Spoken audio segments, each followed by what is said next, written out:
Salut à tous et bienvenue dans cette nouvelle vidéo. Aujourd'hui, on va parler d'un sujet essentiel en développement backend.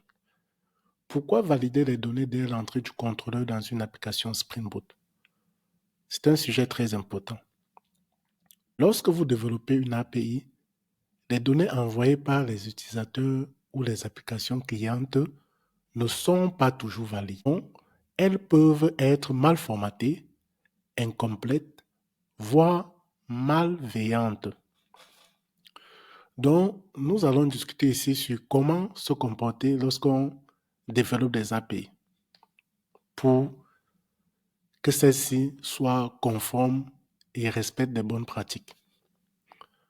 Si on ne valide pas l'entrée du contrôleur, il y a des erreurs tardives. Si on valide les données en couche service, on gaspille les ressources avant de détecter l'erreur. 2. Code difficile à maintenir. Le service devient surchargé avec les vérifications de validation dispersées. 3. Sécurité à risque. Les données non conformes peuvent causer des bugs ou être exploitées pour des attaques. Injection SQL, injection XSS. Les bonnes pratiques que nous allons voir dans cette vidéo sont celles qui nous demandent d'utiliser des outils que Spring a mis en place pour nous, notamment les annotations de validation Spring Boot, comme @valide, comme AUL, comme size, comme email, etc. Il y en a plusieurs. Écrire du code plus propre et maintenable. Déjà, c'est important de comprendre les couches d'une application Spring Boot. Lorsqu'on envoie une requête HTTP, ça traverse plusieurs couches, au fait. Spring Boot a séparé cela pour nous. Dans une application Spring Boot, l'architecture repose souvent sur une séparation des responsabilités en plusieurs couches. Les différentes couches sont, on peut citer ici la première couche que je vais dire, la porte d'entrée. C'est le contrôleur. Donc, c'est elle la porte d'entrée des requêtes HTTP. C'est ici que les requêtes des clients front-end, API, extend, tout ce que vous pouvez imaginer arrive. Le contrôleur décode la requête, l'envoie au service et retourne la réponse. C'est à ce niveau que la validation des entrées doit être faite. Pas après. On ne doit pas traverser la couche contrôleur, aller jusqu'au niveau de service pour valider les données en entrée. C'est pas bon. C'est pas une bonne pratique. Comme couche, après la couche contrôleur, je vais passer à la couche service, notamment appelée service layer en anglais. Ou encore la couche métier, donc logique métier. Cette couche gère les règles métiers et la transformation des données autant pour moi. Elle ne devrait pas se préoccuper de la validation des entrées. Après cette couche, comme troisième couche, nous avons la couche repository ou encore accès aux données. Cette couche communique avec la base de données via JPR ou Hibernate. Elle ne fait que stocker et récupérer les données. Elle suppose que les données envoyées sont correctes. Sinon, on risque des erreurs SQL. Cela évite d'envoyer des requêtes invalides dans le service, ce qui fait en sorte qu'on a moins d'erreurs au niveau de la couche service et par conséquent une meilleure performance, car la couche service se charge uniquement du traitement et non plus de la validation. Comme deuxième point, ça améliore la sécurité. On bloque les attaques avant qu'elles n'atteignent la logique métier. Comme troisième avantage, le code est plus propre et maintenable. Chaque couche reste focalisée sur son rôle. On l'a vous séparer exactement les responsabilités, comme on disait tantôt. Donc, les exemples concrets à suivre dans la vidéo, dans la suite de la vidéo, nous verrons du code pour illustrer cette séparation des couches et la validation des données dans le contrôleur. Et j'aurai donc l'occasion de vous montrer une validation dans le service et une validation uniquement au niveau contrôleur. Donc, comme les problèmes causés par la validation à la couche service, on en a suffisamment. Si la validation des données est faite dans la couche service au lieu du contrôleur, cela peut donc entraîner des problèmes majeurs. Voyons pourquoi c'est une mauvaise pratique en termes de performance, de cohérence, sécurité et maintenance. Problème de performance. Les services sont sollicités inutilement par des requêtes déjà invalides. En réalité, si les requêtes sont invalides, elles n'ont pas besoin d'être traitées, car elles ne servent à rien, ces données-là. Une requête mal formée va quand même atteindre la logique métier, consommer des ressources, CPU, mémoire, base de données, avant d'être rejetée. Cela peut ralentir l'application et impacter l'expérience des utilisateurs. Pourtant, on aurait pu la renvoyer directement depuis la couche contrôleur sans qu'elle n'atteigne la couche service. Je vais prendre comme exemple banal. Imaginons un service qui enregistre un utilisateur. Si le contrôle ne valide pas les champs, par exemple mail vide ou mail ou mal formaté, la requête va quand même être traitée en service avant d'échouer plus tard.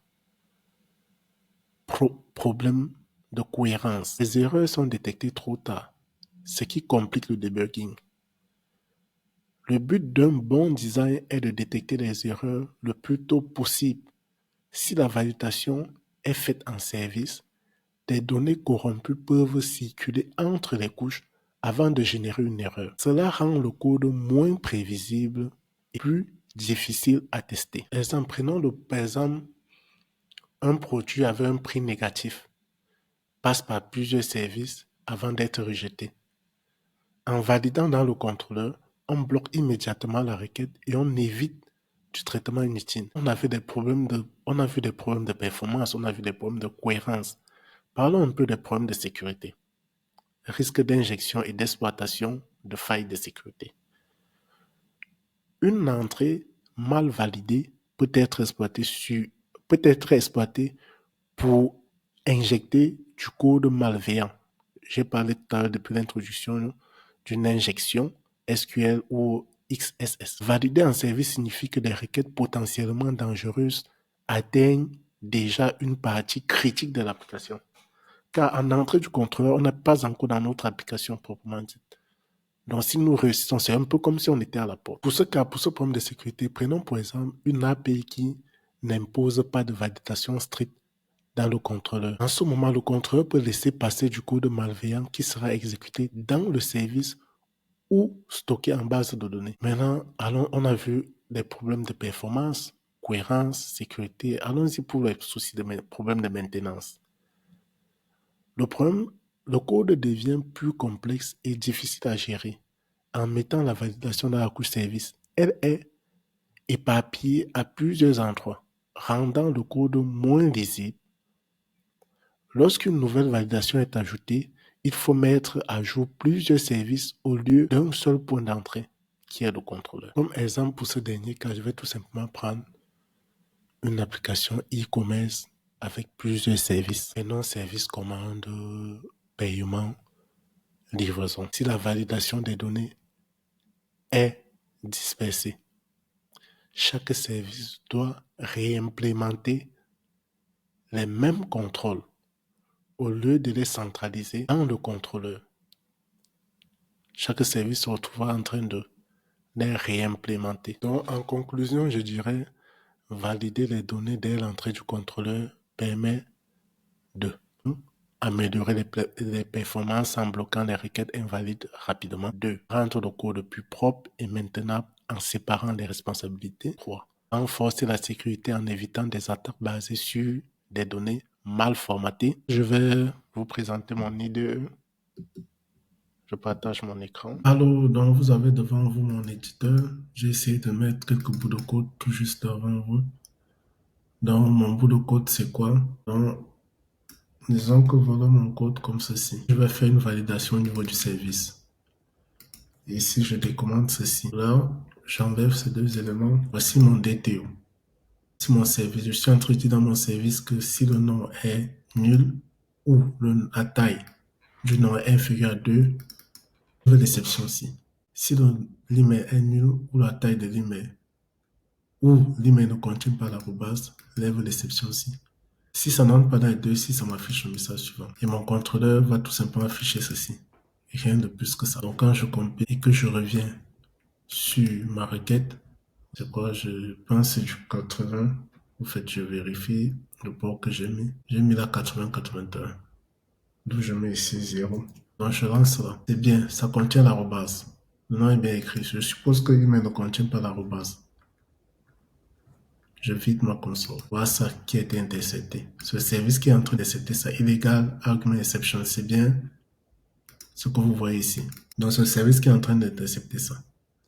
Maintenant, là, je remets l'arrobase. Et je mets plutôt cette chaîne à moins d'un seul caractère. Je lance encore, ça ne passe pas. L'erreur, le nom doit contenir. Donc, c'est bel et bien ça mon problème. Maintenant, c'est ça que je dis, c'est une mauvaise pratique parce que regardez bien toutes les erreurs que ça génère. Ça doit générer ça dans l'application, elle est mauvaise alors qu'on pouvait intercepter ça là. Pour l'intercepter, il suffit que je remette les annotations que vous avez vues là tout à l'heure, arrobase, valide et arrobase validé tête. Si vous voyez bien mon code, c'est là. Et sur mon DTO, je dois mettre les validations comme ceci. Voilà, ça va intercepter toutes les erreurs. Les arrobas not new, arrobas size sont généralement interceptés par méthode argument not valid. C'est ça, quand les exceptions seront levées, ceci va l'intercepter et récupérer les erreurs dans le message et me construire l'erreur comme je souhaite. Donc, si je fais là, je suis maintenant en train de faire une validation au niveau du contrôleur. Là, la taille n'est pas correcte. J'envoie. Sur ma fiche, ça intercepte bien le message de façon propre. Là, c'est correct. Si j'enlève l'arrobase, j'ai encore le message. Donc, je reviens encore sur mon code. Qu'est-ce que j'ai fait? J'ai mis les annotations là. On peut avoir arrobas pattern. Je mets le pattern. On peut avoir arrobas, comme vous voyez là. Il y a plusieurs annotations. Vous vérifiez dans la documentation. Donc, c'est un peu ça l'objet de cette petite démo. Et rien de plus.